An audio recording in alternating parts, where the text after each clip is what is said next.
What's up, everyone, and welcome to another edition of Believe in Falcons. I am your host, Will McFadden. Joining me, as always, after a Falcons game is former Falcons fullback Ovie Mahaley, who can't fit into his old helmet. Ovie, how you doing, man?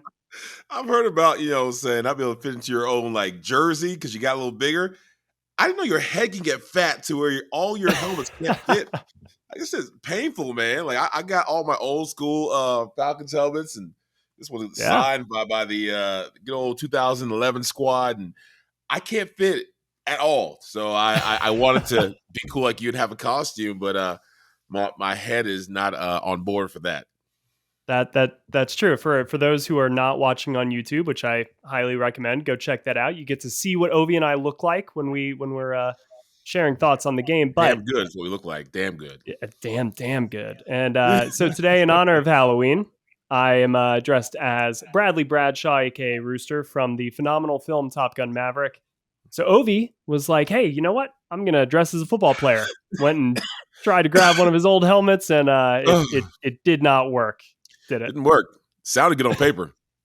It did. It did. I was so on board. I was ready for you to do the whole podcast with a helmet on, kind of like what was it, That 70s Show, where they would put the helmet on. I think somebody who was being stupid. Anyway, not that you're stupid, Ovie. Not at all. You're smart. Of course. Very. Especially about football, which is what we're here to talk about today. The Falcons got a win. I have a lot of thoughts on this game. Most of them are not positive. In fact, I am very curious to hear what you have to say. You were at the game. I kind of want to get what the vibe was in the building, all of that good stuff. We're going to dive into the entirety of the game right after this. All right. So, Ovie, I just want to start watching a game like this, which back and forth, close. It feels so weird to me that this game was 37-34 because it does not feel like it should have been that high scoring. 71 combined points. Like they just smashed the over. What is it like watching this game as a former player? Because so many mistakes were made on both sides, but one team had to win the game. Somebody had to. My gosh, we didn't deserve to win that game. We didn't deserve to. Did not deserve to win the game. And it sucks to say that because you want your team to win, but I almost feel like we would have learned more by losing that game and proving to ourselves we can't make dumb mistakes. But it was a war of attrition, and you could tell that our DBs weren't full-time starters and supposed to be there on the field as the first line of defense because we were getting, and this wasn't Joe Burrow that was doing this to us. It was PJ Walker. Yeah, and he was still cutting us up, and we weren't in the right position. We weren't stopping the pass game like I would like us to, and they didn't have a lot of weapons outside of PJ and DJ.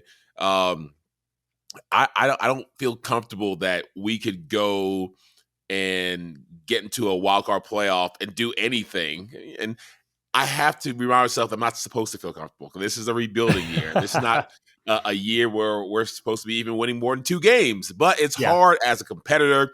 It's hard as a former player to be right there. And hats off to the Falcons. Gave us great seats as a alumni weekend. Got to see a lot of my boys, Mike Turner and Jarius. We were all sitting. We had to talk about old times back in the day in this position, what we do. So it was really fun at the game, and you couldn't help but be excited because it was a high scoring game. It was a back and forth game with some big plays. We saw some names that we didn't think would be highlighted out there just doing the darn thing, and so it was fun.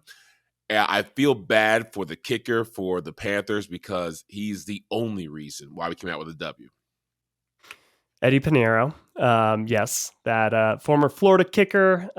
It Former was Panthers not his day. kicker, I did feel bad for him, but not that also, bad. make your damn kick, dude. Yeah. That's what you're there to do. Do your job.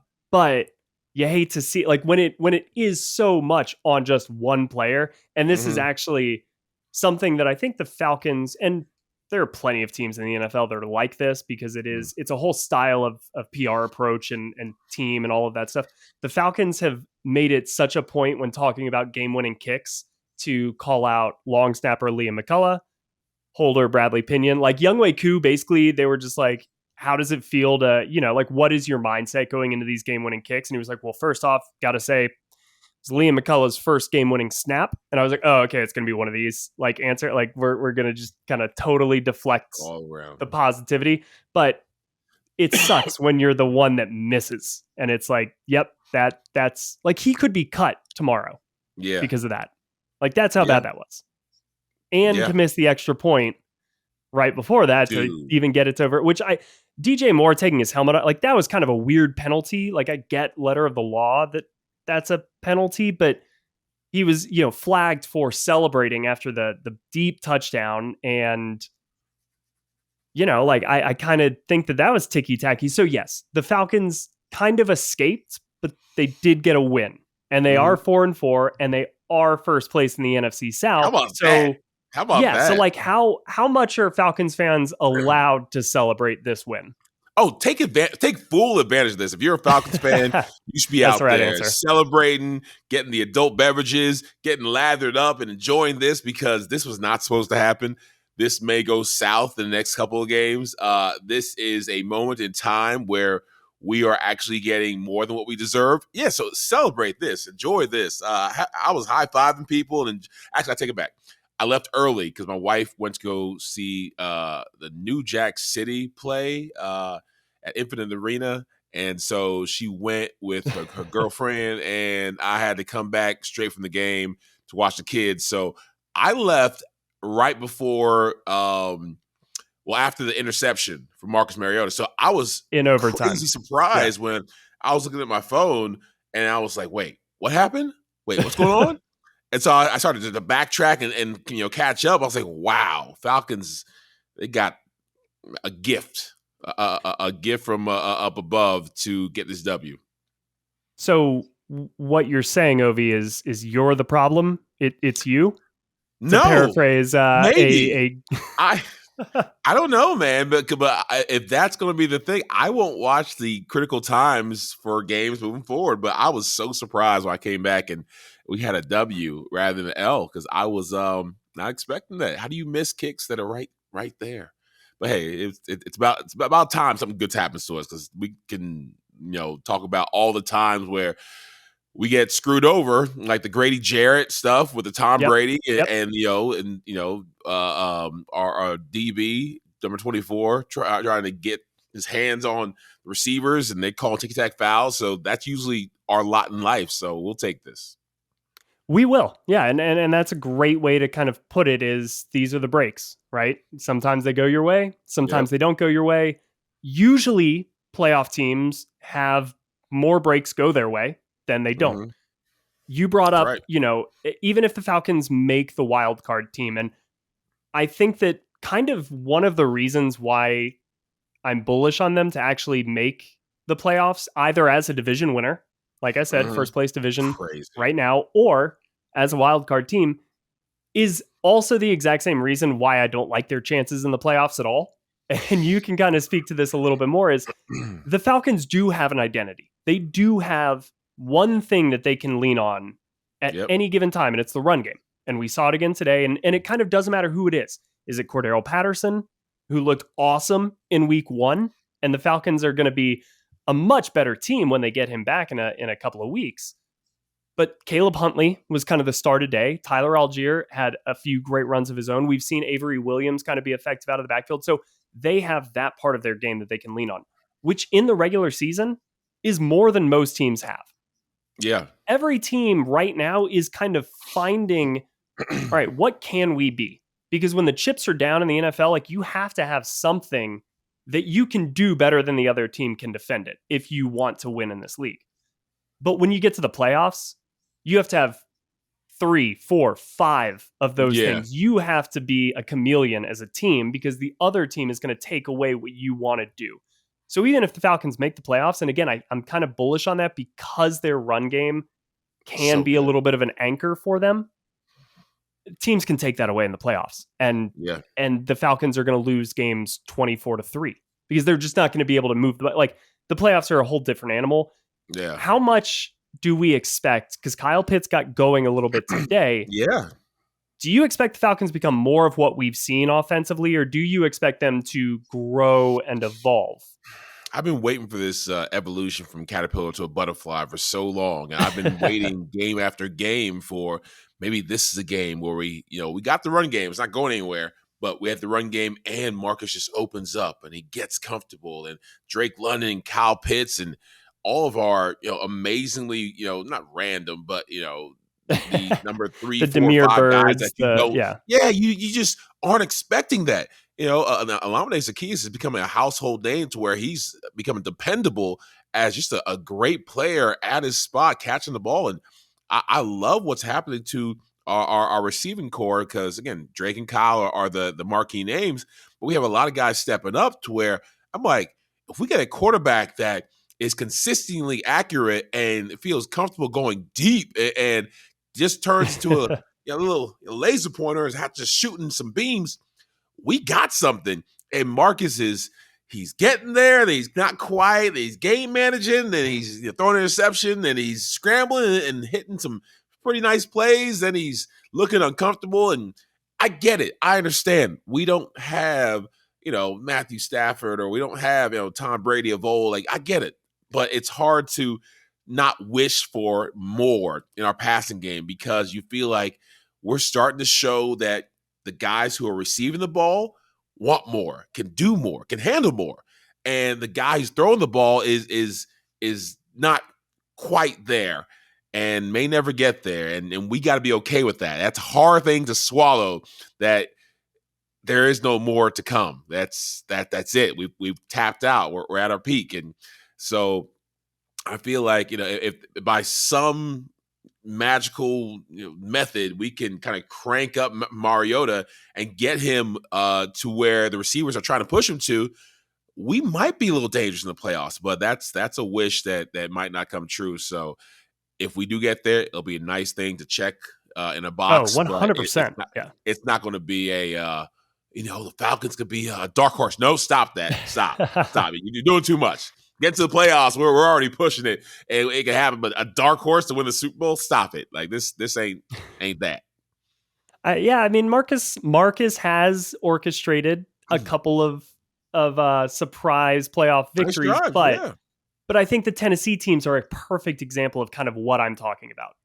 Derrick Henry was the staple there. They were a run first, and you get into the playoffs, and then you kind of figure out some of your limitations, at least when Marcus Mariota was their starting quarterback. With Ryan Fitzpatrick, they were obviously able to do a little bit more and surprise a couple of teams there that one year. But let me be the one to bring this up this week.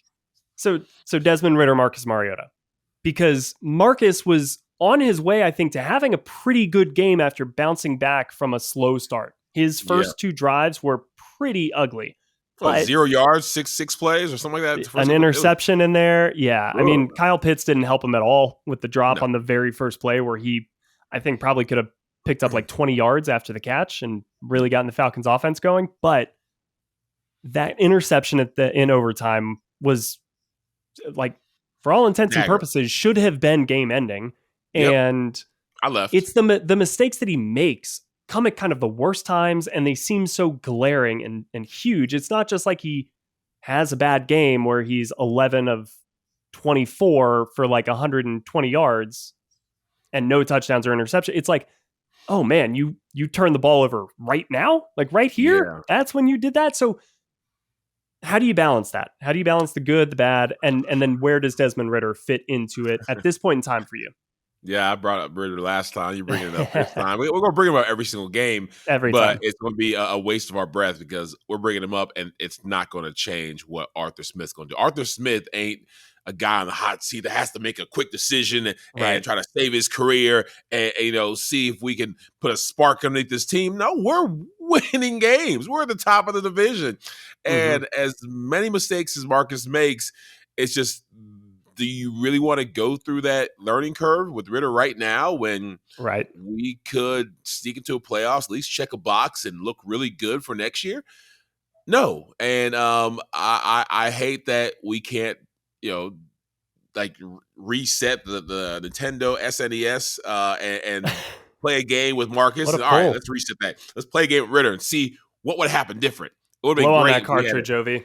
you know, alternate universe, we could have Earth 102 and see how Marcus does in that game, how Ritter does that. That's not a reality that we can actually put into place. So we got to route Marcus. And Yep. I think that with his limitations, it is what it is. And all they can do is try to rein him in, curtail that. That's why our run game is so strong. And I was talking to the doctor that I brought with me for the game today, a friend of mine, and she was just like, she knew football a lot, but she was just like, she's like, when you and Michael Turner were here, the run game, like, what's the difference between the run game now? And I'm like, because I was like, the run game now, they got cheaper personnel. I said, me and Mike, we're getting paid a lot. I was the highest paid fullback, one of like the top 5 paid tailbacks, and we put money into that position. But I said, but here's the great thing, and I hate to say this as a running back. Running backs are dime a dozen, because if you can get Caleb Huntley and Avery and Algiers, and you're not paying them nothing special, but you're getting production, then why would you go and get a Christian McCaffrey if you're like, the offensive line and the scheme and how we're doing things is working? It just leaves more money for your glaring weaknesses. And I think that is just the genius of Terry Fontenot. We've been talking about genius for a long time. It's slowly creeping in. Its genius is slowly kind of integrating into who the Falcons are. And it's genius to have his genius save us millions of dollars, and hats off to him. Again, I'm player first. I'm about guys getting their money, but right now he's about finding the bargain basement deals. He's found some. Do you want to say genius one more time? Genius. I love it. Great guy. So happy for him and this team getting the right guy. Love Dimitrov. Nice guy. Made way too many misses on O-line and D-line in the trenches is where you win, and now we're starting to do better in the trenches. Even though that we'll get to the defense later, that D-line, I'm like, what are you doing? It's this guy's not Derrick Henry. You're making him look like he's an all-star. Yeah. Gosh. Standing up straight up, Eddie George in it. No one's knocking him out until maybe the end. They can slow him down some. I was like, it was just, yeah. We're gonna get to the defense here in 1 second, but yeah, I want to stick with the run game, with the offensive line, because yes, and you were part of this, right? Because even though a fullback is technically out of the backfield, receiving, running, all of that good stuff, but you go in there to the hole and absolutely blow up a defender like that. That is prime Ovie Mahaley right there. Correct. I was asked, how the run game has continued its success without Cordero Patterson recently. And basically the analogy that I made is like, where is the engine in the car? Is it in the front of the car, or is it in the back of the car? Is it with the offensive line, or is it with the running backs? And I think with this team, it's with the offensive line. Yeah. And I think when you played, Mike was an amazing running back, and he did so much at the second level. But that is where a running back, that is where a ball carrier like really makes their presence felt, is once you get past the trenches. Everything in the trenches that the Falcons have done so well, you got to credit the offensive line. Chris Lindstrom, Caleb McGarry, I think they've played, pretty well for the most part. Jake Matthews has been rock solid this year. Like, all of those guys up front have been awesome. And that is why I think you're able to see somebody like Caleb Huntley step in there, somebody like Tyler Algier step in there and really be effective, kind of no matter who's back there. And same with Marcus. I thought Marcus's pocket presence was borderline elite today. Like, he didn't have a great game, but I thought he sensed pressure and really read off of his offensive line really, really effectively. So I credit that part of the infrastructure of this offense. The offensive line, the run game, like, that is all working. It's just, the passing game is not there yet. But Caleb Huntley, I mean, how do you think he played? Like, is this, because he's kind of been one of the biggest surprises, I think, this season. And I'm always rooting for the underdogs. I like the little guys, getting wins. And I'm a Caleb Huntley fan, just because you see him, post game, and you look back and see like where he came from. He wasn't supposed to be here. He wasn't supposed to be this guy. And he's enjoying the experience. And all you can do is like, I got nothing to lose. Like, I got to play loose. I got to enjoy it. Shoot, I'm going to go out there and play. It's my last game of football ever. And hair on fire, out there driving his legs like Pistons. And just playing football, because it's a fun game. And when you play it and you're not so worried about, if I mess up, this could be, my last game, my last chance, you do better. And he looks like he's having fun. So I love what he's doing. I think it's great. As far as the offensive line, I remember a couple articles and some pictures that were showing Chris Lindstrom, Caleb McGarry when they came in, and they were like freaking like Thor, Viking, Icelandic. Dude, I was there that day when they brought them guys, in. I don't know if they did some extra push-ups before they came out, but they were just walking around like, dang, them boys been, eating their protein shakes or something. And I was like, you know what?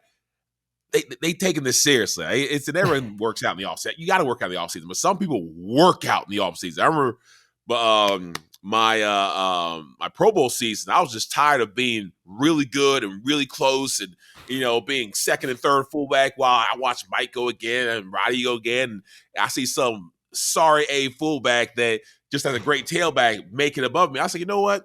I am going to make it glaringly clear that I am the best, hands down. We have the NFC in the whole darn league. And so my workout regimen every single day, I just thought about, he ain't going to outwork me. There's some fullback somewhere else I can outwork. And there's a linebacker trying to outwork. Ain't going to happen. And I did everything that I could do to the kettlebells and the one leg this. And I even stopped eating fast food. I didn't touch a soda. I was like serious. All the legal supplements I can get, the B12s and the fish oils, I was on it. And I feel like those boys, were on the same level of mindset that, no, this year it ain't going to be us. They're not going to be talking about we're the ones holding the team back. We're going to be out here, the ones that are hopefully pushing the team forward. And they and the whole offensive line made a pact or something, but they prepared. And I love seeing the fruits of all the work they put in and see the results of all the time they put in together, because it's showing. This isn't an accident. This isn't something that happened by happenstance. And it's hard for fans to really understand that, because they see it Sunday. It's like, oh my gosh, this is great. No, this is the result of lots and lots of preparation, lots of work, lots of time put into their craft. And it's good to see them get some accolades and some recognition for what they've been doing, because it's work. It absolutely is. And I absolutely love the idea of you just sitting there training like a Rocky montage, looking at a picture of John Kuhn on the wall and being like, if he goes to the Pro Bowl one more time over me. Oh my God. Don't get me started. Yeah, I love Kuhn. He's great. But I was like, come on, man. Me. I got this. I would watch Phil. I was like, he'll only push that guy like 2 yards off the ball. And I'm knocking guys 5 yards and putting them in the dirt and talking trash and make a big noise about it so everyone sees me, because no one's watching. The camera's not watching the fullback. When I put someone in the dirt, I want to make sure everyone knows. I'm like, look at me. Look, I did this for Michael. So it helps a little Ovie's bit. just like, I haven't had a Big Mac in 6 months. Yeah. Put me in the Pro Bowl. That's little irritation and annoyance. Oh man. Let's talk about the defense. Yes. They have started making plays, or they had started making plays to win games. Now the last 2 games they have been making plays to lose games, and it's troubling. On the one hand, the injuries are certainly a factor in the secondary, especially. But the run defense was horrible today, and it's been mostly pretty decent throughout the year. Today it was just not up to snuff. I mean, what do you see from them on that side of the ball, especially there being in person, when you can kind of get the whole picture of the field that we don't get on television? That was great. I did not even have to watch the big screen. I could just look down and see. I was on the 45-yard line, almost in the center. I could just sit there and watch. And I watched what the cameras don't usually show, which is what's going on in the trenches. Like, what's going on, with the big guy. I can see Grady getting double teamed over and over and over. And they were just moving our D line. Again, you just watch, kind of take a step back and kind of watch the jersey colors to see what's moving and how the ebb and flow is going. And we were getting pushed back almost every single time. We were on skates. We were not given a united. A couple of times we did, but on a consistent basis, they were moving us. And it wasn't something that I'm used to, because we've been fairly decent against the run. We've been holding teams that I thought would run all over us to pretty good numbers. Yeah. And now, like I mentioned, the man looked like he was Eddie George. It looked like he was Derrick Henry. Their tailback was just running, just chest all out, just through our guys. And I was just like, hit him. Everyone was like, hit him. He just ping-ponging and falling forward. So I don't know what it was. Maybe we were getting tired, but it wasn't a defensive effort that could win playoff games. And we already know not championships, but we can barely win this game, because that, along with what our DBs were doing, and we get the injuries, it was just defense. You're looking at it with one eye open, like, what's going to happen? Are they going to keep on getting 4 or 5 yards on first down? Are they going to stay ahead of the chains? Are we going to ever stop them? But, we had a couple of timely plays that allowed us to get them off the field and give us a chance to win. But doing this every game, letting a team score, I don't know, 30-something point, that 34, doesn't win games. No. It doesn't. And they're the Panthers. Like, this isn't like the high-powered offense of Joe Burrow. This is, again, the Panthers. I thought Christian McCaffrey-less Panthers. Like, they don't even have Christian McCaffrey. That part. Like, the Panthers are like, ooh, we won this trade. We got rid of Christian, and we still got a run game that's like that. Ooh, we doing something right. No, we got to do better than this. Yeah, Deontay Foreman, former Arthur Smith, favorite, was with him in Tennessee. Was here in Atlanta. He had 26 carries, 118 yards, 3 touchdowns. DJ Moore, 152 receiving yards and the touchdown. Looking at kind of like the overall stats, Carolina's offense had a huge day. I mean, 23 first downs, 2 more than Atlanta had, 478 total yards. They ran 73 offensive plays and averaged 6.5 yards per play. They had one fewer turnover, I should say, than the Falcons, and yet the Falcons still ended up winning the game. And that is because, and you mentioned the defense not having a great day, but doing enough of the kind of like swing plays to really put them in a position to win this game. None was bigger than Lorenzo Carter's 28-yard pick six. I think that was the play of the game. Huge. Like, obviously Younghoe Koo's game-winning kick is like the play of the game and all that stuff. But like, if he doesn't make that play, they don't win this game. And I think Lorenzo Carter's had a pretty solid season throughout the year, if a little bit under the radar. It was awesome to see him get his first career touchdown in Mercedes-Benz Stadium in the state of Georgia in front of the fans. Like, that was great. How loud did the stadium get in that moment? Oh, it got loud. It got loud. It wasn't a full stadium, but we tried to. It didn't look full. Yeah. It wasn't. It was the Panthers and the Falcons, and no one knows. I-85 rivalry, man. Come on, get there. Show up, fans. Really. They're not as rivalry-ish as the Saints. I know, they're not. Fans didn't turn out like they should have. But no, it was still loud in there. We actually had them off sides, a false start, like 2 or 3 times. I'm like, okay, all right, yeah. My voice is a little bit, I'm coughing, clear my throat. I realized I've been yelling for hours on end trying to get. I was just like, I saw my man Keith Smith, the fullback out there. I showed him that it must be like a role. The camera guy finds the fullback, and he's always on some stairs, on some benches doing that. That was my job. Towel in one hand. Yep. And so I gotta help him out. Yeah, let's go. 3rd down, get loud.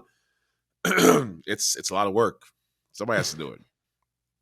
But defense was it stepped up when it needed to. It absolutely did. And those key plays, they happened on a team where we missed those type of plays all last year, and now we're getting them, in spurts here or there. Again, we're looking for consistency, but even this is better than what we had before. Yes, 100%. Because again, like the Falcons' defense previously, for the most part, was making kind of plays to lose games and not plays to win games. So even though the effort by and large was not up to standard, you made the plays to win the games, and that was the difference today. And I think that's kind of been the story of this Falcons team. Is like, for as much as we can say that the run game is their identity, they're not like an imposing team. in any way, shape, or form. Like they don't, only the 49ers game is kind of the one time that they really did kind of dominant. Well, I guess the first 3/4 of the Saints game, but week 1 is always a little bit dicey, and then you can't give them credit for that because of the way the fourth quarter went.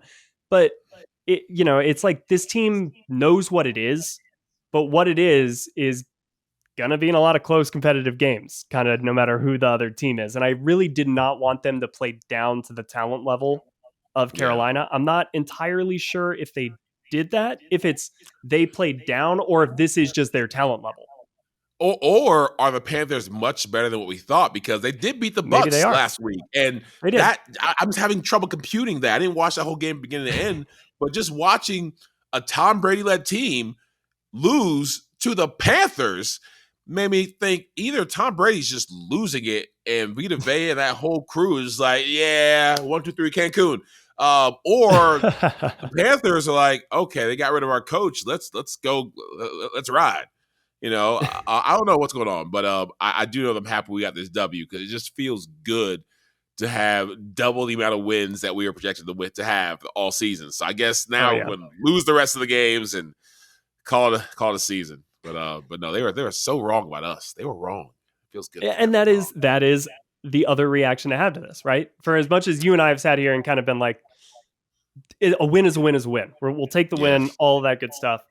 But it didn't look good. There's concerns, all of that stuff that we just spent 30 minutes talking about.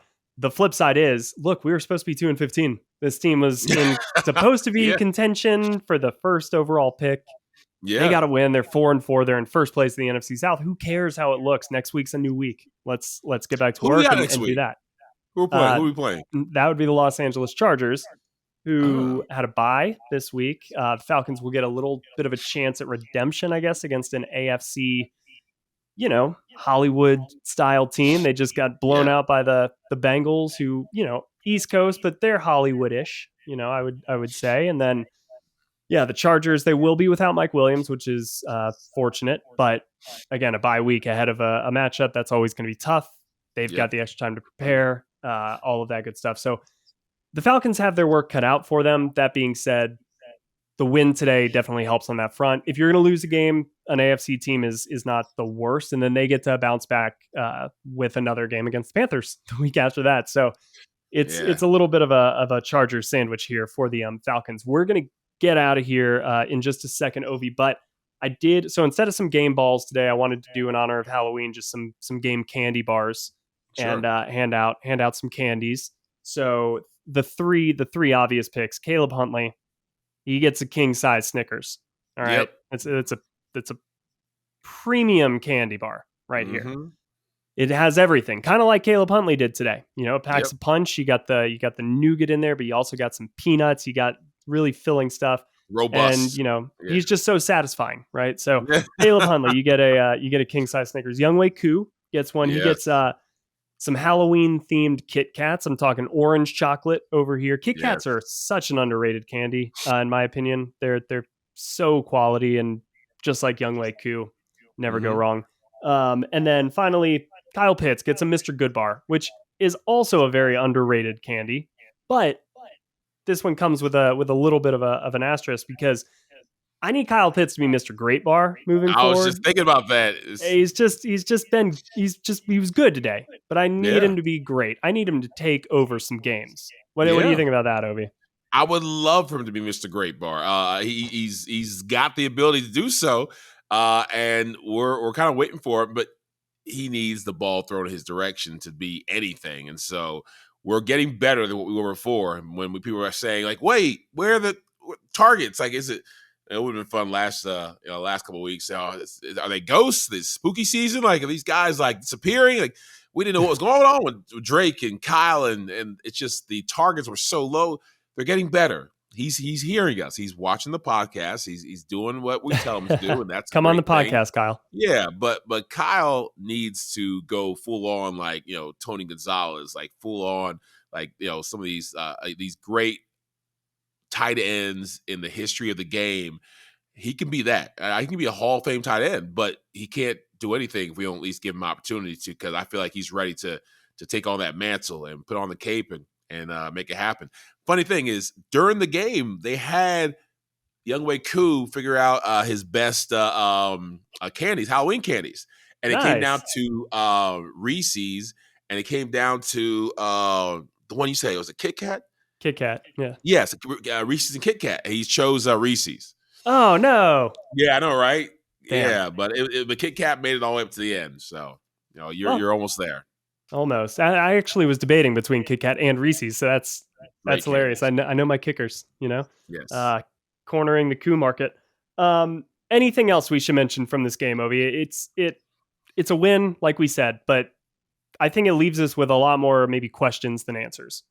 It does, and it probably leaves Ritter with more questions than answers as well. Desmond's just like, I'm ready when y'all need me. I'm going to be here. There was a moment, honestly, after the second offensive, I was like, if it stays like this for the whole first half, like, is there a chance? I mean, I don't think that would have happened, but yeah, it popped in my head. The only thing that could happen, and I don't want it to happen, is if there is an injury, Right. Ritter will get in there. That's the only way he's getting there this season. And again, I don't want Really Marcus this season, whole season.